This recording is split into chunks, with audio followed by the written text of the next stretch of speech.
I'm Andy. I'm the editor of Sustainable Business Oregon, and we cover everything from beer to green business. The sensational Christina Williams, who works for PSU, was the first editor of that. I'm trying to take her place. Doing okay, you know. I don't know. You can ask her about it. So we go out to we get about 120,000, 130,000 page clicks a month, and we're growing all the time. So SBO is published by the Portland Business Journal, and yeah, that's my story, and that's why I'm here. So we had a coin flip backstage. Again, I wanted to get one of you guys to talk a little bit more about what you do and who you are. So. And the winner was Christian. So yeah, tell us a little bit more about Hopworks that we don't already know. Well, yeah, I know I've seen a lot of you guys there in the past, but we started in 2007 with our brewery, and we're a 20-barrel system, making about 12 to 16 batches a week. Last year we did about 9,400 barrels of beer. This year will be about 11,500.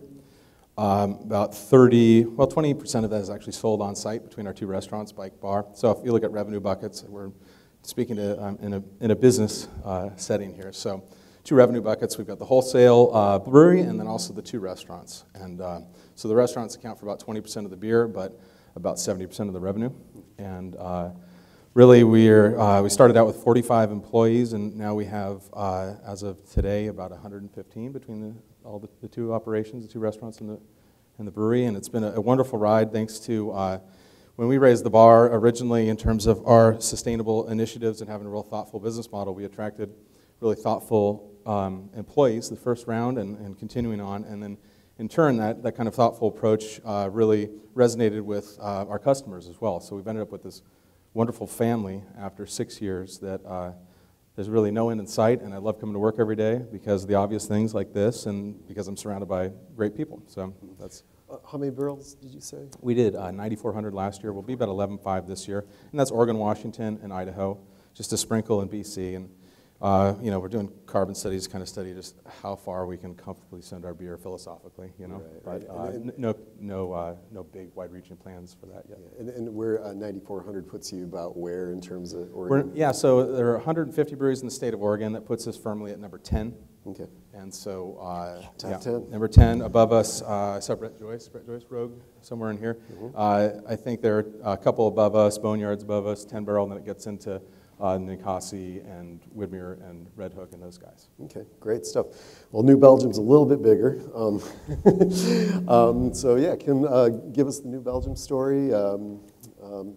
Starting wherever you want. Beginning is fine. This is the speed dating equivalent of telling your story, because we have a lot of things we want to talk about today, so I'll try to just really hold it to the big pieces. By the way, I can really not see any of you out there, so when I'm doing this, it's because I want to kind of see your smiling faces out there. We started New Belgium, my then husband and I, Jeff Liebisch, started New Belgium in the basement of our house in 1991. We took a second mortgage out on the house. We were there for about 14 months. We had more beer than furniture. My kids' friends didn't like to come over because it smelled funny. So we moved to our second location. We're in our third location. In about before we ever made a batch of beer, we went on a hike in Rocky Mountain National Park, and we talked about what we wanted this baby company to be. I'm a social worker by training, and for me that was a really important thing to understand what we were going to stand for. It's been incredibly impactful for who we are as a company. In about 1995, I read a book called The Great Game of Business by Jack Stack. If you haven't, it's an easy read. He's kind of the open book management expert in the United States. He's the patriarch of that movement. So we started practicing open book management when I realized we gave our folks a quiz about where does the money go. And I realized their story, they had 60 of every $100 going as net profit to Jeff and me. And if any of you run a business, someone over there runs a business because they know that's hilarious. Pet rocks, maybe you can make that kind of money on pet rocks, but not many other things. So I realized that the truth was much more powerful than sort of keeping this stuff hidden. In '95, we decided that we wanted to share equity. I come from a pretty liberal family. I went to a Quaker high school, which really affected who I am. And to me, that feeling of let your life speak was really important. And I was beginning to understand that I had this fabulous opportunity to let my business life speak, and that could be really more powerful. I could really lever that up. So '95, we started with what's called a phantom stock plan. Essentially, it's a promise to pay people for their equity, and we had it valued every other year. In 2000, we moved to an ESOP program, Employee Stock Ownership Plan.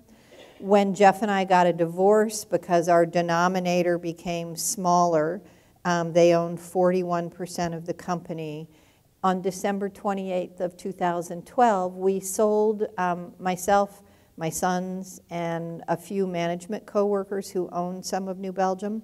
We sold all of our shares to our coworkers, so now we're 100% employee owned, which is really exciting for us. So, and a good sort of company perpetuation, founder liquidity kind of play. All along the way, we haven't, whether it was in the very beginning looking at heat exchange and thermal dynamics, how do you recover energy from the last boil, all the way through other kinds of, we've invested millions and millions of dollars in anaerobic digesters that allow us to, we produce about 15% of our energy through our process water cleaning process. And what's really elegant about that is you're taking essentially a waste product and you're extracting the last of the resource, the nutrient, out of it, and then you're able to recover that and turn that in through a combined heat and power plant into thermal and electrical energy. So, you know, we've done a lot of, we like to underwrite projects through places like CSU or through private enterprise to help people see if they can prove a concept. We've done that with biofuels, with bioalgae.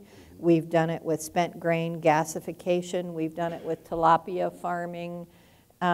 We like sort of moving the collective wisdom forward about particular things, and we believe that it's really important to fail at some of those things, because if you're not failing, then you're not very far out on the learning edge. So we have a bias toward some wild-haired things to make sure that, you know, we're pioneering in some areas of interest to us. We've since then sort of made sure that we were doing advocacy and other kinds of work, because we realized that we could, again, lever things up by using our brand to talk about fracking, for instance, or water use and things along those lines. So that is the very fast story. With the wastewater thing, so I mean, I'm guessing there was a little bit of failure involved with testing that and working with that at the beginning. Yeah, and we don't, we in theory could discharge right to the river, but we don't.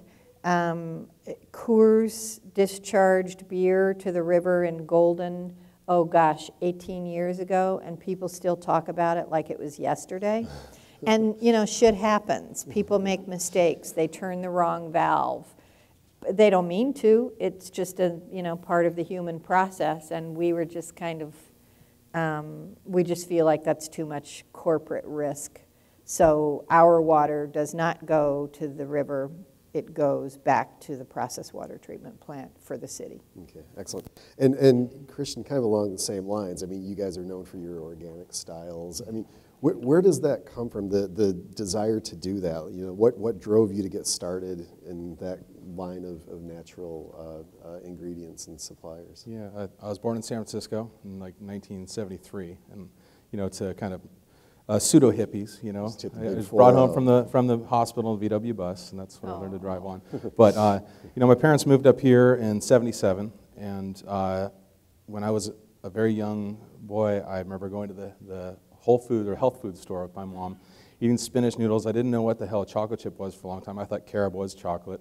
And so it was a wonderful surprise to finally discover chocolate. I was in charge of recycling as a kid, you know. So between the health food store and this real kind of wartime posture my family had in terms of, you know, being really, you know, we didn't have a lot of money, so we're just conserving everything, you know, buying what we could, and then the waste stream was mitigated with just that kind of San Francisco 1960s and 70s philosophy of, you know, you're gonna scrub down, and you know you're not gonna turn the shower back on until you're ready to go. You're not just gonna let it run, you know. So just from an early age, and then when you grow up in Portland, you're surrounded. You're not in the rat race of the East Coast where you're competing for air and space with humans. It's not this human distraction. So you're distracted with the environment around you. And so when you have that wonderful relationship with the environment from a young age, you really begin to try and spend more time in the outdoors, and then you look at, you know, the impact your lifestyle has on those wonderful resources, and personally, professionally, begin to kind of seek a career that's creative and fun, and gives you an opportunity to you know, I guess, be a steward of the environment, you know. Right. And so, had you always been interested in food or production? Or? Not really. I have a high pain threshold. Both my parents were entrepreneurs, so it was feast or famine. And my dad was an architect, so we had this aesthetic criteria, German architect, so aesthetic and kind of an appreciation for fine things and design. My mom was kind of the philanthropist, more the hippie educator. You know, she was always, you know, volunteering and things like that. So I kind of got the sensitive side from my mom and this heavy attention to detail. We would tour architectural sites as kids, touring around in the VW van again that we were upgraded to, and so yeah, this kind of aesthetic and really just appreciating, you know, my mom's attention to just, you know, thoughtfulness and being kind, essentially. So right. Yeah. And didn't you work in a store or something like that? Oh yeah. So I was a courtesy clerk. I was basically facing beer up when I was 14. And you know, if you convince somebody shoulder tap to buy you a beer, you know, if you had money, you get Blitz, and if you didn't have money, you could afford Henry's. And so you got this wonderful brewing pedigree in Portland, and so with the likes of Fred Eckhart writing about these things, and you know, the newspaper was constantly covering these things growing up. So Portland being the hotbed, you know, in 83, 84, you had McMinimans, you had Widmer and Bridgeport coming on, 84, 85, and it was a steady rolling newsreel about what the hell these guys are doing. And I'm in high school, I'm facing beer on the shelf, riding my bike to work at the grocery store, and I certainly enjoyed beer by then, and I'm like, what the hell is going on with this? And so I started getting excited about it, and my mom used to host German exchange teachers towards the tail end of high school, so I was taking German in high school, and I got to drink Bridgeport Blue Heron on the front porch with them as long as I wouldn't go anywhere. My friends and I could talk with them, and so Blue Heron at that point, you could stand a fork in it. It was so thick and just so far from Blitz Weinhardt, you know, and so that the courtesy clerk thing, and then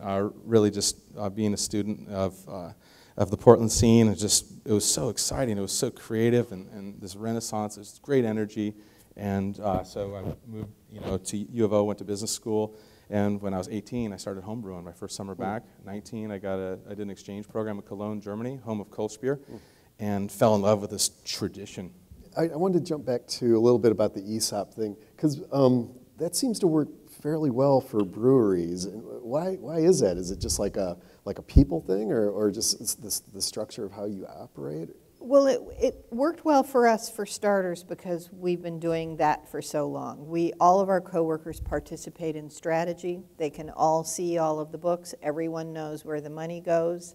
So for us, it was a good model. But I think underneath that, you know, beer is an ancient industry, and it's an art form, and it's a type of food, and it's about community and, you know, playfulness and collaborating both internally, but, you know, we collaborate among us in the industry as well. And so I think it just, that sort of we're all in this together kind of mindset comes naturally to us as brewers. And so we're in a fun business. And it's a growing business, so, you know, that it's always fun when you're not worried about what's happening to your market share in the marketplace. So I think and I also think that a lot of brewers are kind of more alternative and perhaps a little bit liberal. And so, you know, that ESOP sharing equity model maybe resonates with them more, with some of them more. Yeah. Well, quite simply, I mean, I know in journalism, when you do stories as a team, there is a lot more. There's a lot more pride, I think, than just going out and doing something by yourself. So it's probably more fun too. Generally, it is bouncing ideas off each other, and so yeah, with what you do, you can bounce a lot of ideas, recipes, really everything. Yeah, we that's another part of the industry that we really believe in. I think New Belgium is known for sharing ideas, sharing resources, sharing best practices. We've worked with a lot of people who want to know about sour and wood-aged beers because we've been doing it. We've had a wood beer program since 1997, and our brewmaster Peter Buchart, who came to New Belgium in '96, is from Rodenbach, which is certainly the premier Flanders red ale, sour, wood beer company and brewery in the world. Yeah, so. Excellent.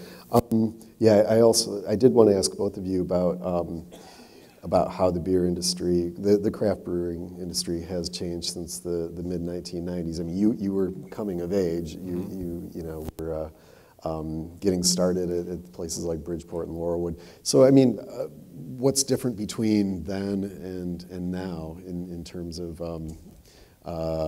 craft brewing in the United States and in Portland? I can speak to Portland as in 1992 when the Oregon Brewers Guild started, there were only 12 members, and now in 2013 there are 154 breweries registered in the state, not all of which are members of the guild necessarily. So you see that kind of growth, and the share that we have now in Oregon is, I believe, Brian from the guild, he's here, he can correct me if I'm wrong, but I think we have a 17 share of the market overall in Oregon, and nationally it's a 10% market share. So, I'm not great at math, but that to me says it's, we're about 70% beyond, 50% better. Right. Yeah, 70%. Anyway, the idea is that, say you could safely say that Portland's full of early adopters. The counterculture thing is alive and well. We love to challenge our palates with coffee, charcuterie, beer, wine, all these delicious things. The food scene here is unrivaled. I think it blows the doors off a lot of the former champions of the food scene. So the climate's changed in that there's a lot more variety out there, but we still only got 3 million people that we're speaking to, right? So it's still a small community, and but I love the vibrance of the scene, the collaborative aspect that Kim spoke of, and that's alive and well here. And Are a lot of the brewers still collaborating with each other? I remember like 10 years ago, I really covered this industry quite a lot, and there were a lot of, there was literally the collaborator line of ales. Are you still, as you get more pronounced and larger, are you guys still working with each other on projects? Yeah, we have a list of breweries that we just finished a collaboration with Automatic Brewery in San Diego, and I'd love to collaborate with Kim in the future, and we kind of got a steady list. We're working on things right now. They're complicated projects, often involves geographic differences, but we look forward to a lot of those going forward. But it's a lot to manage, jumping outside of your scene. Have you guys noticed there are a lot of great beers from San Diego? What's the story there? I mean, it's not water, is it? For God's sake. No, it's a topic here, too. I mean, it's just extreme hopping rates and a little bit of dextrose to thin out the body and things like that, Yeah, and I think they are particularly good at very hoppy beers. So San Diego brewers. I think they say that they are the inventors of the double IPA. I don't want to. In Colorado, my boyfriend is Dick Cantwell, who is from Elysian in Seattle, and the Seattle folks would also say, "Excuse me, I think we have something to weigh in on here." Yeah. So clearly there is a little bit of like who's really in charge of this, but they are really very focused on that high alcohol, high hoppy. Yeah, I'm a fan style. of the 3-4 pint rule. You know, if you can drink 3 pints without shifting styles, you know, then you're in the right zone, the right space. Oh, yeah. And so double IPAs, Nice. extremely hoppy beers may not fit that criteria, but they're certainly newsworthy. Yeah. You know, so you got to kind of mitigate that. You want to talk about beer, you want to drink and sell beer, you know. Yeah, good stuff. Well, Kim, in terms of the kind of, I guess, national craft brewing industry, for lack of a better term, that right now I know that brands like yours are facing more competition from the local. A lot of the local markets have their own breweries. Grand Rapids, Michigan has like 3 or 4 breweries now. So how has that all affected what you guys do? Yeah, the majority of Americans live within 5 miles of a brewery, which is a fabulous thing, and I think it's really important to not lose sight of how great that is. One of the things that we talked about this a little today, so that was a tiny bit of a setup, and I'll admit I'm stepping a tiny bit out onto a ledge here. I can't see you to see if you're going to throw things at me or not, but I'm interested in understanding sort of the psychology of whatever movements. I was reading something about GMO recently where the author was saying, this is a little bit of a tangent, the author was talking about, people who are wealthy, comparatively wealthy to the total population of the world can really dislike GMO because they don't want to eat those kinds of things. But if it's a solution for people who are hungry in the world, maybe we need to kind of at least look at that as an option. That's by way of saying that I feel a little bit the same way about local. I read an article in the New Yorker, every small business that you support is local to someone, right? So whether those local dollars are going into your local market or they're going into someone else's small town market, my question is local a proxy for just local? Is there sustainability attached to that? I mean, I think it's important. So you have local and maybe someone's really small and they can't afford to give health insurance or to pay people very well or to mitigate the effect of the chemicals that they put in them. We use chemicals as a part of cleaning. You want us to use chemicals because it makes clean beer. If that goes to the drain, but they're local, is that better than someone else who is perhaps, trying to really make sure that they're investing their profits in making sure that they're being good citizens? And it's certainly self-serving. I'll start with that. But I also think it's a little bit provocative because I think it's important that we are peeling back all of the multidimensional issues with whatever our stances are, GMO or local or carbon or whatever, to make sure that we understand the unintended consequences and the maybe not even perceived consequences. Like maybe that gets a little bit to the importance of transparency in general? I'm a fan of transparency. I don't know. I think it's just, I want to put it out there. I don't have all of the answers, and as I said, it is certainly self-serving at some level. But I also think, when I read this thing about the GMO, I'm guilty in some ways. I don't want to support, especially one that's underwritten by a corporation like Monsanto. Mm-hmm. And at the same time, if that helps people who can't access food, or how about droughts in the western United States where water is extremely precious? It's just an interesting, I like to take stuff and turn it on its head and say, now, what does it look like now? So it's provocative. Yeah, sustainability is a deep, deep subject, and organics or carbon, they're just one small facet of it. So right, absolutely. The key is and to it's a whole breadth of, we were talking earlier, the first part of sustainability in the business context is keeping the doors open, right? If you can be as groovy as you want to be, but if you can't keep the doors open, all of that is for naught. And I have 500 co-workers that I work with. I feel the weight of, and not in a bad way, but 500 families depend on us making It's a lot a lot of responsibility. good choices, as do broader communities where we sell our beer. And that's definitely been one of the components of sustainability that's, it hasn't surprised me, but I know like over the past few years, the economic side has become as critical as the other legs of the stool. So. You got to let the customer, part of our journey and our message is trying to get the customer to understand why it costs a little more. And, you know, we're not part of this big environmental animal, you know, resources, or breweries are inherently resource intensive, right? So it's up to us as participants in the scene to create metrics that allow us to understand, you know, our intensity of water usage per barrel, electrical usage per barrel, and therms of gas. It's very simple, those 3 buckets of what's coming in.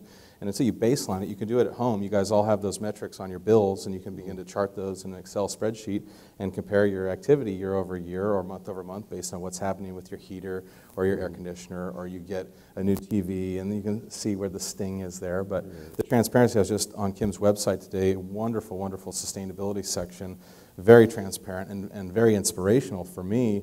I'm like, man, we've gone a long way, but we got a long way to go. But there's a little bit of a roadmap there, and the key is, and one of our duties as, you know, kind of stewards the environment in a very public setting is to, you know, make this information available. That's why I'm here. You know, not being paid to do this, but really to tell the story, not only to you guys, but to the customers and basically our wholesale customers. I have to tell them, I'm like, our kegs are going to be $10 more than the other guy, but I'm going to tell you what you're going to get. You're not going to get water pollution, and you're not going to get workers in those fields that don't really have any control over what they're handling. Right. They're not going to experience the health problems. Only 99.9% of pesticides never reach a pest, right?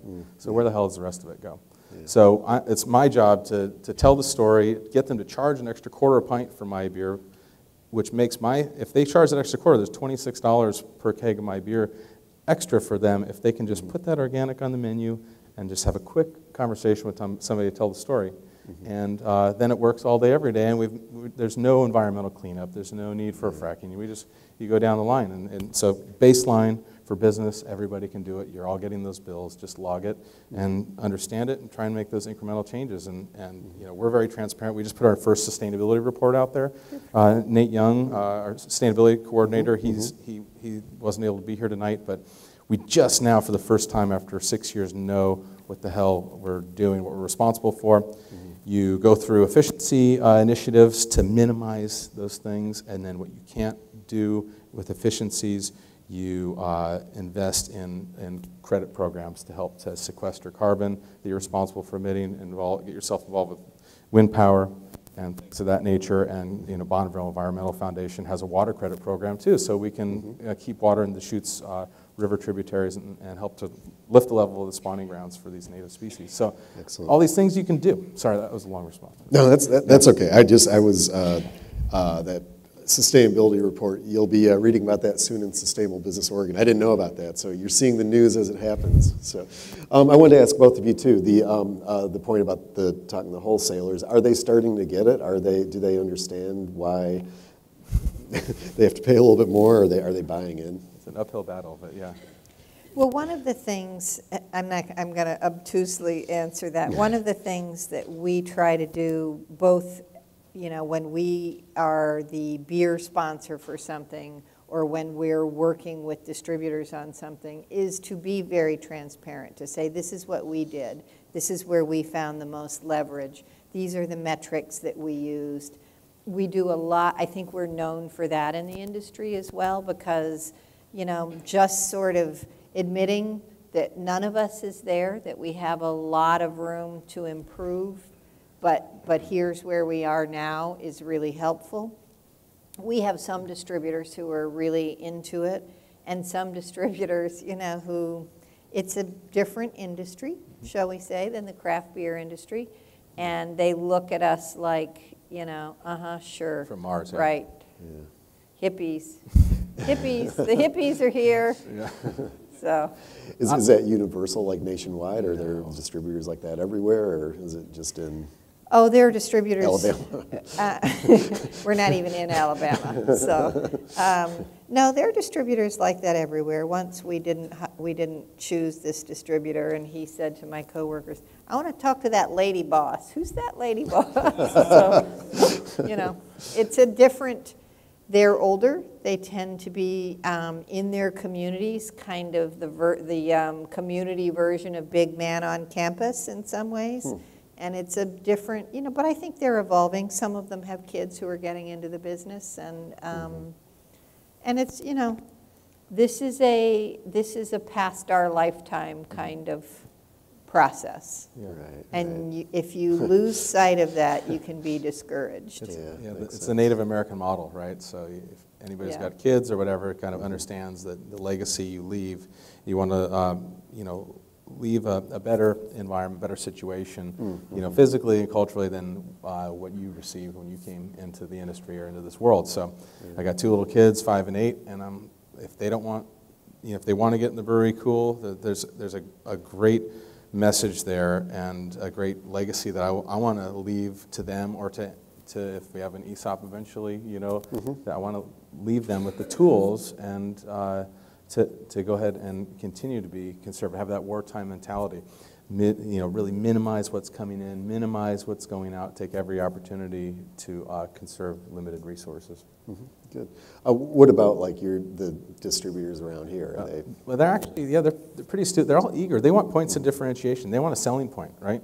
And many of them are engaged by the thing. They were coming at it from a weird angle. This, you know, this kind of you know, sustainability piece. Everybody's heard about it. They don't quite know how to activate it in their own world, right? So distributors, they basically have warehouses and trucks. So what does that mean to them? Well, it could mean, you know, getting their fleet involved with compressed natural gas upfits, or looking at rerouting technology programs so they can minimize the amount of runtime on their engines and things like that. And it's also, I love having, I tell them, I say, please, in our catalog, put organic above the bottles, the cans, and the draft, because I want the customer to just get used to saying that as they're ordering the beer. Organic Hopworks this, organic Hopworks that. And it's a long-term deal. It's like this, I call it Native American plan, but yeah, it's much bigger than any of us, and we're just here for this short little ride, and it's up to us to educate these guys too. But they're great people, and they're excited about selling, you know, beer. And so that's a great thing just inherently, and just give them that point of differentiation, and they'll run with it, you know? Yeah. Good stuff, you guys. We were talking about carbon a little bit earlier, and Gary Fish from Deschutes has said that one of the factors that keeps him from really going full on nationwide is just it is very hard to take his beer nationwide, and I know that you two have a couple really definitive thoughts on this. I don't really know what how you distribute. I mean, why are you so widespread? How does that work? Well, for New Belgium, we are in 32 states, and we just entered British Columbia this last month. So people tend to see us as a national brand, but we're not actually. To give you some reference, Sam Adams is, I think, all over the world, and Sierra Nevada is North America, South America, Asia, and Europe, and 50 states. And those are 1 and 2, right? And those are the 2 brewers that are above us in the U.S. When we decided to sell on the East Coast, which was Georgia, North Carolina, South Carolina, we knew that we were going to need to build a brewery. And so we made, that was a part of the package for us. Yes, we'll go there, but when we need to build a brewery, we're committing now that we're going to build that brewery on the East Coast so that we can make sure that we're not trucking beer across the U.S. In a way that, for a long time, in a way that feels a little counter to the things that we believe in. So we're starting the process of building a brewery in Asheville, and we picked a brownfield site, and we're going to be doing some fun things with materials reuse on the site. And for us, that site is very adjacent to downtown Asheville. So our coworkers and the people that we hire in Asheville will be able to have a livable, bikeable, walkable, workable kind of interface between what is light manufacturing and the communities where they live. So are you trying to replicate what you're doing in Colorado, basically? No, I think it's really important that that has its own vibe. For us, I said in the beginning, we decided who we wanted this company to be very early on. We have made addenda to that over the years, but we've had the same set of core values and beliefs and purpose, and we change our mission every 5 years. For we have a process for that involves all of us at the brewery. And that's great because that's sort of the non-negotiables, but the flavor of the place and the way they express that culture and the built environment and the way that we fit into the Asheville community will be its own gig, because it's really important that we're not, sort of the colonialists moving into the new land with expertise that we really don't have. So you kind of have to assimilate. It'll be interesting to see how, because it's a whole new place for us. It'll be interesting to see how that happens. Yeah, excellent. So, and you talked before about the Ring of Fire. Is that what you call it? Yeah, it's a great song, right? You like Johnny Cash. You're wearing all black, or mostly black. First country western song with brass. Bacon socks. First country western song with brass instruments. Was it really? Yeah. Nice. Little Ring of Johnny Fire. Cash trivia, I love it. So, Me in there for the rest of the night. So the Ring of Fire was just my green guy Nate. He's a whiz at studying this information, and I asked him. I said, "Okay, how much carbon does it take to get a case of beer to Los Angeles overland, on a truck?" So there's 3 ways of moving goods around the planet, right? You got a 48-foot container on a truck going overland, you've got a ship going over the ocean, and you've got rail going over the tracks. And we learned that there's some equivalence here. It's important to study when picking a radius to address in terms of your carbon footprint and your relevance in that way. So if you're comfortable sending a case of beer to LA overland, you can send that same case of beer with the same carbon footprint to Shanghai with the ship, or you can, via rail, the most efficient, you can go to New York and back twice. So some really interesting statistics. So then carbon's a huge part of our studying our footprint as a business. We're mopping that up with carbon credits through reforestation and the wind power program with kilowatts, but ultimately trying to be more efficient in our operation. But you talk about a huge environmental toll depending on how you elect to move goods around the planet. So we're studying that. We're just Oregon, Washington. We just moved into Boise a couple weeks ago, and we're real comfortable with that just naturally. But if we wanted to send beer just theoretically to Los Angeles, I just want to know how relevant is it, because you get calls for your beer all over the place, but you really want to know what the hell it means to the planet. And so now we know we can behave with knowledge, just like making the baseline metrics for your house. It's just you got to gather the information before, because we get calls just today from Dallas, Texas. They want our beer, and Great American Beer Festival was Singapore and Stockholm, and all these exotic things. But you don't want to send it by truck across the country to get in a port in New York to go to Stockholm, where it's got to go across the country. It's no way, dude. Yeah. So anyway, that's what I'm excited about, is just that I love gathering the information and making a knowledgeable decision. So our Ring of Fire might be just to send beer around the Pacific by ship, knowing full well that the carbon footprint's much less than if we send it by the most popular route over land in a truck to New York or something like that. Oh, that's crazy. So it's fun. We geek out on that stuff. We're brewers, right? Yeah. How do you guys? You've talked about measurements. How do you have your own systems in place, or do you use like Ecover or like an outside agency to take a look at energy? We have our own systems in place. We have people who we have installed internal metering. So there are places within the brewery where we make sure for both energy and water that we can measure our own impact, because that way you can say, okay, this is a big, energy suck, and this one is actually surprisingly not too bad. We try to make sure that we size, it's all those incremental little things. I say to people when I'm trying to explain this concept, it's like driving a Ford F-250 around because twice a year you need to pull a boat. If you have great big pumps, they're always overworking because they're too big for the job that they're supposed to be doing, except for those couple of times that you need to do them, that you need to use them. So, a lot of these are trade-offs, though. For instance, we have a Merlin brew house, our brew house too, and had we to do, it's fabulous in terms of energy efficiency. I'm sorry, a Merlin brew house? Yeah, I'm gonna. I'll geek out just a tiny bit here. It has a cone inside the brew house, and so the wort is thin film over this cone, and so we're able to heat the wort in a very shallow depth. You have a brew house kettle. You have this much wort. You're heating this much wort all at one time. Wow. That's really energy inefficient. With a thin film, you're heating this much, and it's circulating all of the time. But we don't love what it does for some volatiles.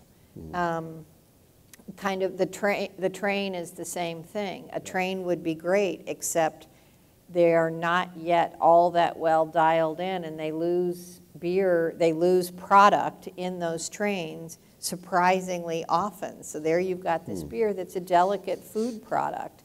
You can't have it sitting in the sun in a switching yard in Des Moines, Iowa for a month before someone finds it. You'd think they could find these things, but apparently not. So, it's all complicated, and you're always making trade-offs. Hops. If you can get local hops, fabulous. If you have to get your hops from New Zealand, which is the biggest source of organic hops, I meant local organic hops, it comes on a ship. That's a lot better than overland trucking. But, we're always, I know you are too, you're always making these, quick calculations to see which one makes the most sense. So, excellent. So I don't know if I answered your question. You did, and it sounds like then that the meters throughout at least the Colorado plant. So like, are they easy to read, or like does everyone? We have people who could a moron like me? I look like a moron compared to the people who can really geek out on this. So yeah, we have a staff of both engineers and sustainability people who, when I say a staff, it's 3 or 4 people who, that's their job, is to be looking at resource optimization, because all of those resources, you can use them well or you can squander them, and we want to be sure that we try to use them well. So.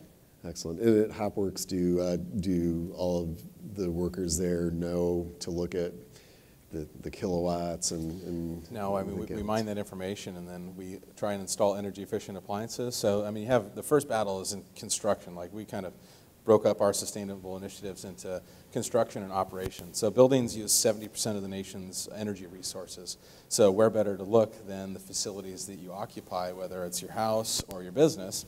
So there's the real opportunity. So we originally did what we could afford. We printed out the Lead for Buildings template, and my dad was architect and I was a general contractor on this enormous building, way overbought, way in over our heads, and we just did it bootstrap style. We printed off the template. We're like, first thing, is a track hoe going to scrape out the insides of this building, or is it going to be hand demoed? Well, my sister worked for deconstruction, so we hand demoed it and had its wonderful resource of material, and everything was neatly recycled into its piles, and very little went to landfill. So from the onset, we were looking at those initiatives. So the battle's won in construction initially, and then as you can afford to roll these things out, you have what we call improvements, and the improvements are when something burns out, like breweries and restaurants burn through appliances, and especially ones that are heavily occupied and used constantly. So as you're upgrading things, those are other opportunities, because you might not have been able to afford the infrared fryer in the first place, but now we're putting infrared fryers in and infrared grills, and the lighting, you're like, well, the degrees Kelvin and LED lights, first of all, LED lights didn't really even exist in an affordable way 6 years ago. 3 years ago, not really. Waterless urinals were illegal up until 2 years ago in Portland. So things like that. The law was against you, and the technology is developing so quickly. Look at your smartphone, where it was a year ago versus where it is now. So you got to take these opportunities in the retrofits and upgrades in the physical plant, and then the rest of it, what you're referring to, the long answer again, is the training end of it. You know, if the light's on and nobody's in the room, you're screwed, right? So that will fail all day, every day, no matter what bulb's in the socket. So the training piece is so critical, and you can never be too vocal with your initiatives in those departments. And you can automate, you know, to get rid of some of that variable. But ultimately, you know, the beauty of beer is it's a beverage of the people. So there's a lot of people involved, and so it's just that education steadily, you know. And it's a great opportunity, but I think that's the real linchpin, is training people to be responsible. Okay, great. We're going to open the floor up to questions in a few minutes, but I have a couple more probing queries for you guys. I did want to know, like with the line between what you do professionally and what you do personally. I mean, first of all, do both of you guys drink a lot of craft beer? What are your favorite beers? Yes. Besides Hopworks and New Belgium. Besides our own beers. Right. Well, I'd be remiss if I didn't say Elysian beers, and they are some of my favorite beers as well. But I think it's really fun. One of the great things about this industry is to be able to go other places and see what the locals are drinking. And when you come to Portland, you drink?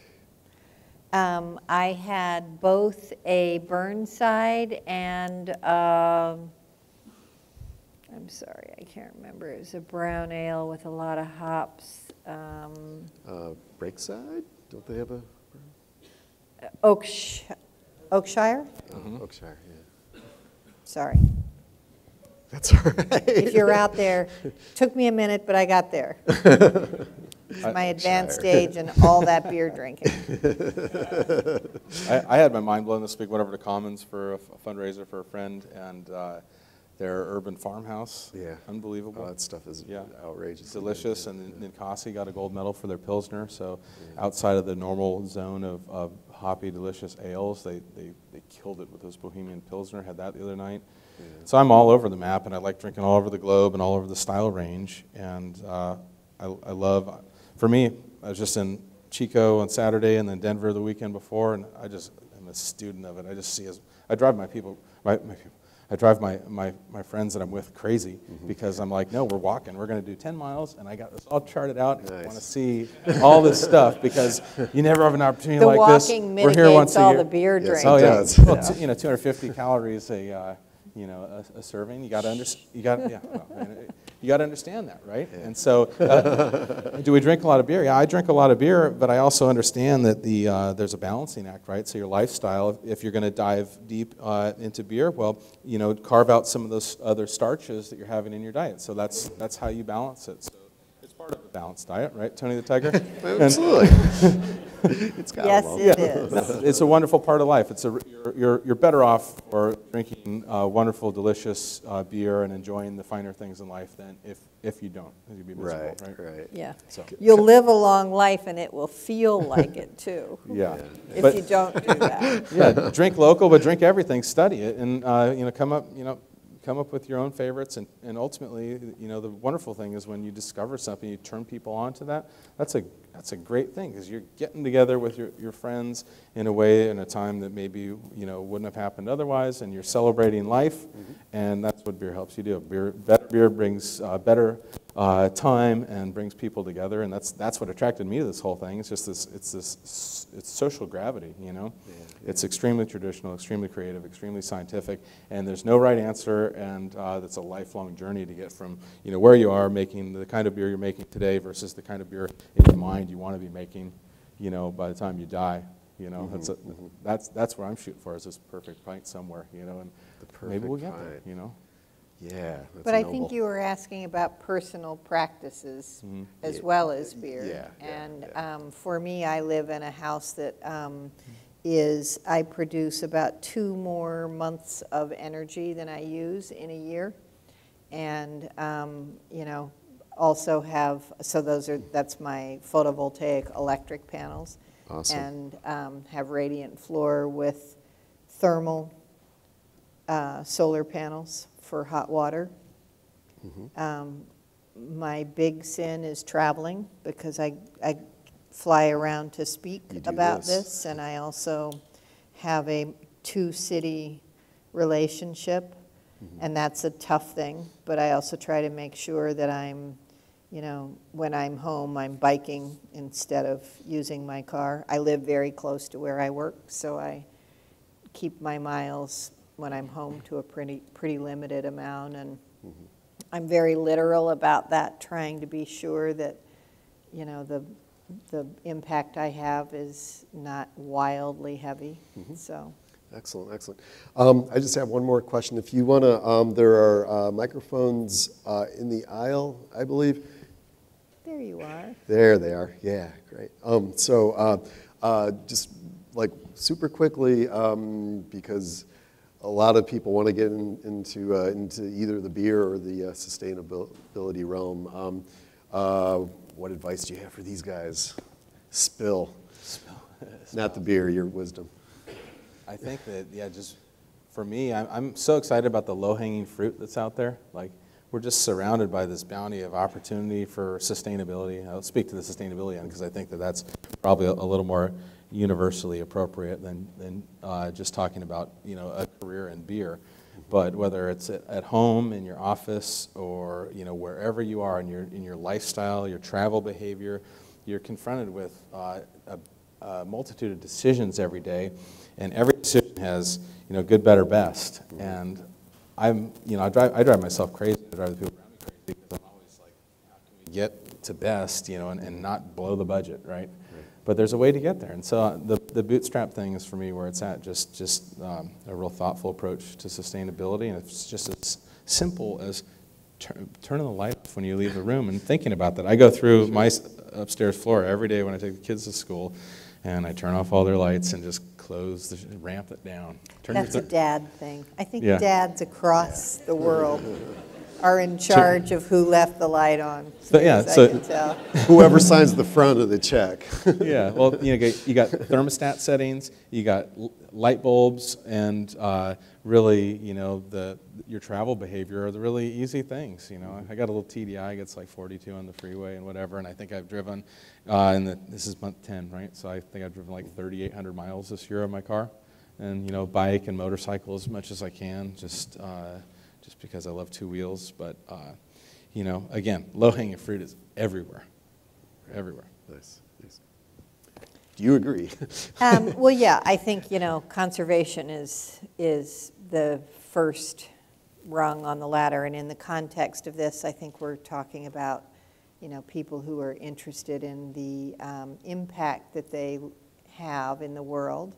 And I guess I would say to say something different, get really clear on what's going to matter to you, and figure out how you can convey that, especially to your coworkers, or, you know, the people who are interested and affected by what you're doing in a deep, deep way. Because the more that you can get alignment if you think of each person's behavior as sort of a random piece of energy in a system, the more that you can get all of that energy to go in one direction, the more impact that you can have. And I also think that it's a source of inspiration. We attract people to New Belgium who want to be there because it matters to them to build community and to make an impact, and to see business as an opportunity for making change in the world. And they need leaders to say, this is where we're going. No, we're not going here. We're going here. and this is what matters to us, and this is why we're together. And so while it may seem geeky to sort of codify that and really drive that point home over and over and over, I think when you can turn it into a form of storytelling about our creation story and what matters to us, and build deep culture around that, it's rich in its effect, but it's also rich in its process and rich in its right here, right now. Okay. So. Okay, excellent. All right, this is a question for both of you guys.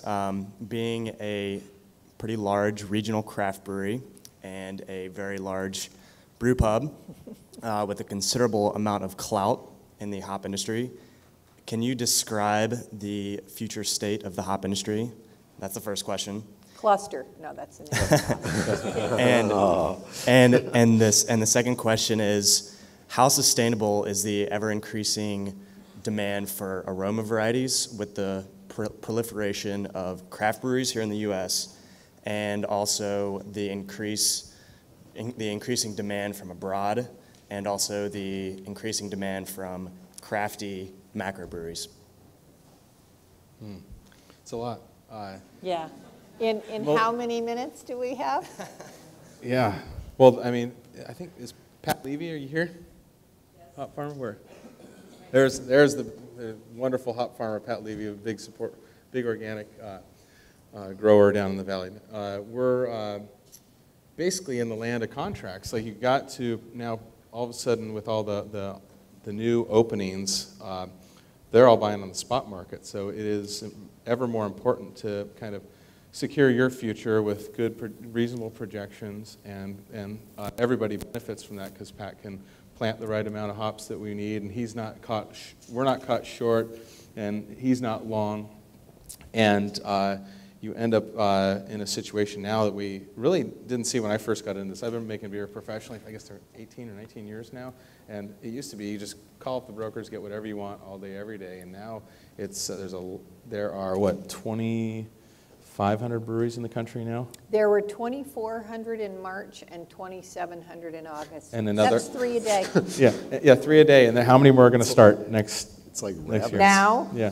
Now? Yeah, they're starting every couple minutes in the U.S. So supply is being stretched a lot farther. So it's important to look hard at your future, determine what varieties you want, how much of each, have a realistic plan for that. And yeah, those varieties are getting spread around, as even the Germans, when we were just over in Bitburg, for instance, they have a whole craft division now, and they're excited about all the varieties that they've learned about by traveling to Oregon and San Diego. And so now Germany was never a draw for aroma, and they were all about extract and Hallertau variety hops, and now they want all this stuff too. So it's like, yeah, it's going to get spread thin. But the growers there's a delay. They can plant, but in Oregon they get a full yield the second year. Yakima, they get a full yield the first year. So it's just all about that communication, like anything, like any relationship, right? My wife's here too somewhere. But good communication is really the solution there. Communicating early about your needs with your brokers. But it's also, I mean, it's exciting too, because I went for selection last year. I wasn't able to go this year. And you're talking with people who have been growing hops for a long time, and they were really, working mostly with big brewers and kind of only doing bittering hops. And it was sort of just, that was the name of the game. And now they've got test fields, and they're growing a lot more aroma hops, and they're thinking about all of these new things, so just like we're doing this in the craft side of the business, we were talking earlier about sort of craft manufacturers of equipment. There are people who are, there's this trickle-down effect of intellectual curiosity that's happening throughout the supply chain on both ends of it. I think it's true. Maybe I made a little light of it earlier, but I think you see that on the distribution side as well.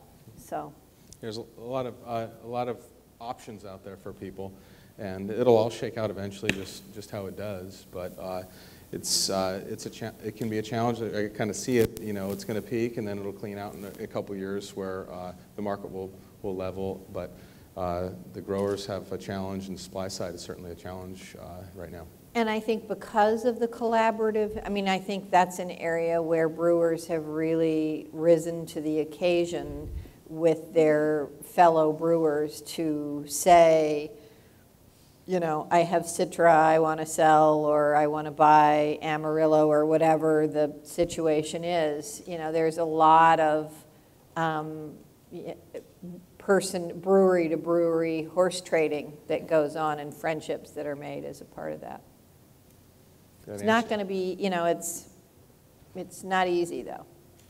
There's a lot of fallow acreage, too. So, I mean, it can ramp up. You know, when Bud went to extracts with their buyout InBev, they pulled a lot of Willamette acreage out of the valley. So, just to give you an idea, in Oregon, the Willamette Valley, I think we have 3% of the world's hops, and Yakima is somewhere over 20% of the world's hops. So, within 3 hours of our brewery, we have about a quarter of the world's hop resources. It's an incredible bounty. And there's a lot of room to grow within that too, but the reaction is not instantaneous. It takes a year or two for that to materialize. I think the bigger issues are other crops where people, you know, because it's an intensive, fortunately or otherwise, there's a fair amount of infrastructure that hop growers have invested in, from picking through drying, so they have a reason to want to continue with hops. And I think craft brewers are more than willing to, you know, we recognize that profits are important for us and for them as well. But you look at, you know, what Ken Grossman had an interview with maybe Beer Business Daily, where he talked about, you know, if they can make more per acre growing something else, that's an issue for all of us, and we need to make sure that we all get to win in this. Yeah, pay them a living wage, you know, like it should be, everybody should be able to make money, and that's another part of this communication. That's a sustainable piece, is every person who participates in this, whether it's the supplier or the customer, sustainability is all about understanding their margins, and we shouldn't be making a killing, they shouldn't be making a killing, the customer shouldn't be paying more than anything's worth. It should all be equitable across the board. Great. Someone over here. I don't need a spotlight. Hi, thanks for being here tonight. Sure. I am with a green marketing company, and so my question is about marketing, and it's two-part, but it'll be short. The first is, I know that especially New Belgium, I read an article many years ago that was saying that in the infancy of New Belgium that really nobody ever knew you were green and that you had a real sustainable slant. Then a focus group was done, and there was a major shift to start communicating that outward. And I know Hopworks as well is, well, you communicate that you're green. I mean, you're everywhere, and I think that just sort of the presence of who you are is what people see. So my question is, because we work with green businesses, how and when did you decide to push the quality in your messaging versus the green side of things? It's the first part. And then the second part, if you feel comfortable answering, because I always have this question from clients, is what do you dedicate to your marketing budget from your total revenues, since we're talking about business here? When you say quality, do you mean quality of the beer versus? Like taste and hoppiness and all of that versus the green side of it. For New Belgium, I don't know that we've ever, it's always sort of a mix of things for us. And it wasn't so much a focus group as a realization, we call it making ripples, where our practice makes a splash, but we have the opportunity to make ripples into a broader group of people. And we really realized that we were not doing that when we weren't talking about any of it, and that it wasn't that sort of provocative conversation about how could the world be different. And so we really decided, because we felt like we were squandering some of that opportunity, to change up the messaging a little bit. And as far as the marketing budget goes, it's between marketing and sales and cost of goods sold. It's always, poor support services behind that. It's always a tug of war as to who gets how much. Depends on the year. For us, I think that the prow of the ship is quality, and then everything else behind that is just a series of small decisions in terms of how we can do everything more sustainably. But the quality is always the driving message, because your palate doesn't lie to you, and you can't taste sustainability. But the general soul is sustainable behind the wonderful flavors that we can create with this great organic material, the hops and the malt, and this wonderful bounty of soft reservoir water we have in Bull Run, and the yeast that comes from Odell up at the north side of Mount Hood. So we've got this wonderful bounty around us, and we're very, very fortunate that the quality can lead very easily. And then the rest of it is how can we, every step of the way, make those responsible decisions and get our entire company around that message, because every department has inputs and outputs, and from the dish machine all the way up to whatever you think is the highest decision, sourcing of power and ingredients, there's a good choice to be made.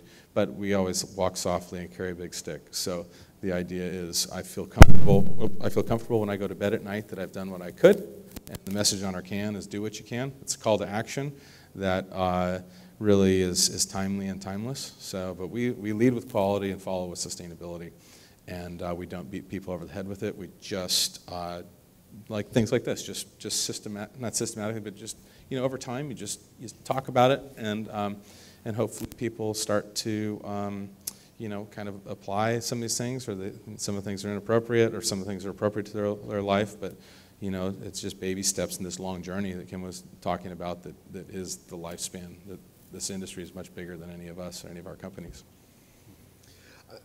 Are your peers doing as good of a job as they could be, like selling themselves as sustainable brewers? I think they're doing, more and more. And I mean, I call it good, better, best, but good is like basic building code, right? Building code has evolved a lot even since we got our building permit in 2007. So they raised the bar there, and they looked at incentives to even raise the bar even farther. And the costs have come down on these energy efficiency, on the equipment and things associated with energy efficiency. That used to be, they would price you out of business, and now you can get them at relatively standard costs. So everything's evolving, and I think that good people will always make good decisions, and assholes will always make bad decisions. So it's like, so there's the learning and just getting that information out there and whatever. But I think that everybody's doing a much better job. We just gotta keep making the information available, make it easy for them to get from A to B, because I think that most people get it and they want to go forward. It's just the waters are kind of seemingly expensive and murky. So it's good to kind of clarify that and just show them what's possible. How about the larger set, the Sierras and the Sam Adamses? If they are trying to get that message out there, I'm not really hearing it, whereas you guys are doing a really good job. Sierra does a tremendous job. And I would say, I think there are people who see it as murky and expensive and don't make those choices necessarily. And I'm not really willing to kind of have a value judgment about that. We do what we do because it matters to us. We talk about it for the same reason you do, in the hope that you inspire people to make change. I know a lot of breweries where I go and I think, wow, who's got the wrench to tighten up that connection? And, people are different in their approach, but we have the approach we have. Sierra does a great job.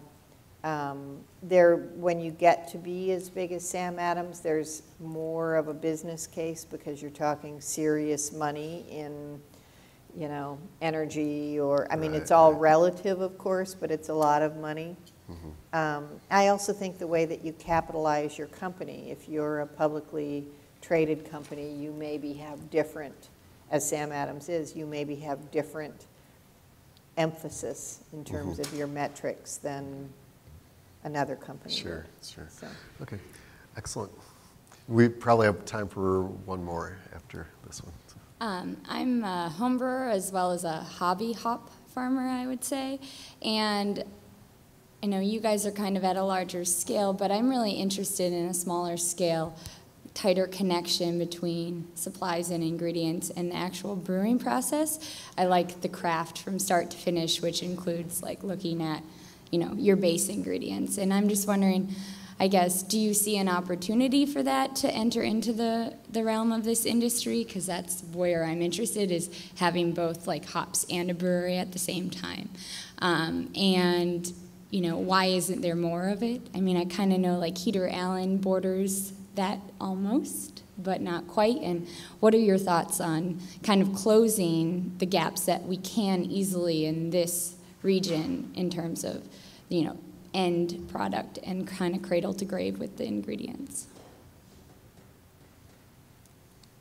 You're talking about like an estate concept, more or less, right? Where you've got Yeah. a good portion or a decent portion of resources on your property. Cranogue Ales up in BC, you should go visit them. Yeah. That's the best example of kind of They're what fabulous. You're talking. Yeah, great people, Brian and Rebecca.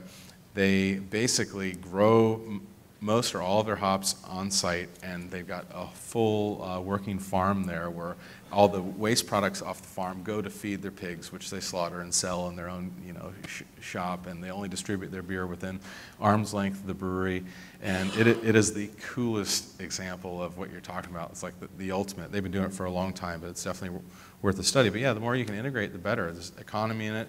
There's great story. It's very meaningful, and I think more of that, the better. And there's one in Agrarian down towards Eugene. They're doing a lot of that as well. And I'm trying to think of who else is kind of, Rogue's got a nice farm down there in Independence. There's some integration right there.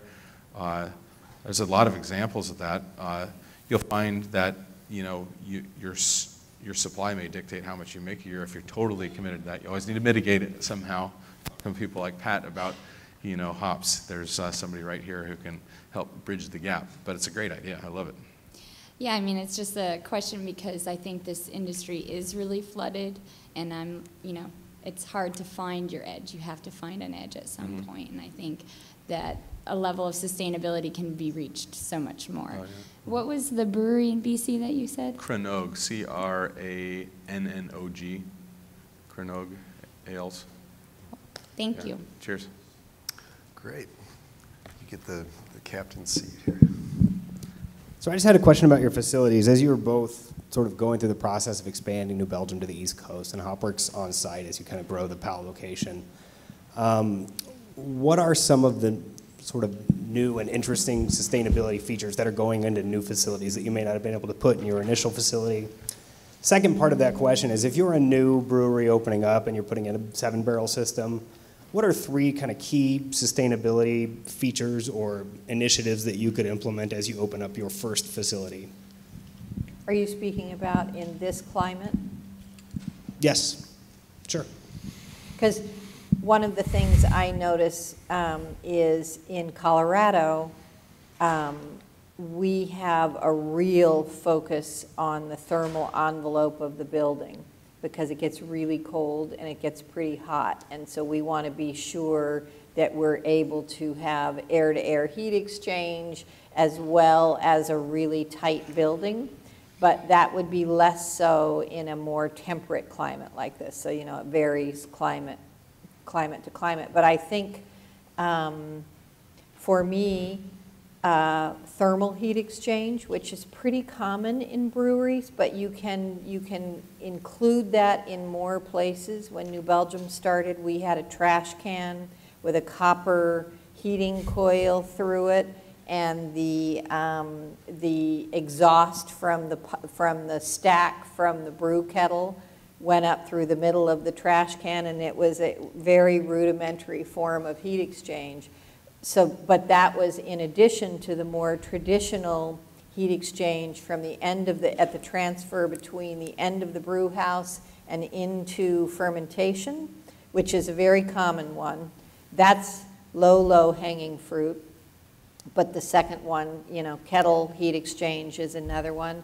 I think things like sizing, conservation's where it's at. That's the first place to go. Sizing your equipment to make sure that you're not driving an F-250 when really you could rent one twice a year for what it is you need is a really important piece of that. And this is maybe frivolous, but later it's more important is really trying to figure out where you might want to meter or kind of know, because if you don't, we did a lot of stuff ad hoc. We did it because we wanted to. And later and we had a lot of, Jeff was an electrical engineer with a heavy focus on environmental conservation. Later, though, you start thinking, oh, we're kind of going at this willy-nilly, and we have a gut feeling for what it is, but we don't have any measurement of where we're making progress. So those would be my, there are obviously things like LED lights, technologies that are coming down in cost, but I was thinking more about actual brew house. So as you bring up climate, how did you decide on your new location in North Carolina out of all the places you could have gone in the country? Great water, great, Asheville has good sustainability, community sort of engagement, and so for us it was important not to have to teach, principles from rain gardens through a brownfield site development to whatever community we went to. So it was a great spot for us. But I want to make sure that Christian gets to. In a lightning round, 20 seconds. Well, just real quick, the low-hanging fruit is no direct fire kettle. It's about 60% efficient. Get yourself a steam boiler. It's 85% efficient, the most efficient one you can buy. Put an economizer on that so it preheats your feed water going into the boiler. A ton of energy savings, super low-hanging fruit. And that heat from the boiler you can use to heat water for your facility and any other place you're going to need it. So that's one thing. Refrigeration is the huge energy suck in the brewing world. Yeah. So make sure that your big refrigerator is your glycol chiller for your fermenters. Make sure that's got a variable speed motor on it. You can call that out early for an upgrade of maybe $1,000. You can get that on there, and it just basically ramps up and down. Essentially, you're taking what's otherwise a big motor running full speed, deadheaded most of the time, to only applying line pressure when it's calling for cooling. Low-hanging fruit, and then the walk-in cooler that you're going to need, make sure you size the thickest wall panels you can and put a Cool Expert electronic thermostat on it. It'll cut your energy cost by about 30% right out of the gates. And then look into obvious things when you put your lights up, all that fun stuff. The Home Depot, go through Home Depot, man. They got a lot of that stuff, and you can groove out on that for a little while. And they got the inserts for your Halo cans, and you can get an air-to-air heat pump just to heat your space. Just some really fun things to do, but just come through our place. I'll tell you, what I can in terms of the easy stuff. One fun factoid: when Coca-Cola did their sustainability, their footprint analysis, their largest single source of energy consumption was in vending machines. So anytime you have refrigeration in the process, for us at New Belgium, it was in, by far, in grocery store refriggeration. Excellent. Which makes a case for thinking about. The open front coolers, really? They don't work that well? Yeah, Good job. And rooftop units that are 20 years old. Not so efficient anymore. Yeah. Great. Thanks, you guys. We got to end it right there. Everyone, you've been great. Christian, Kim, great job. Thanks to PSU. Go forth and brew and be sustainable.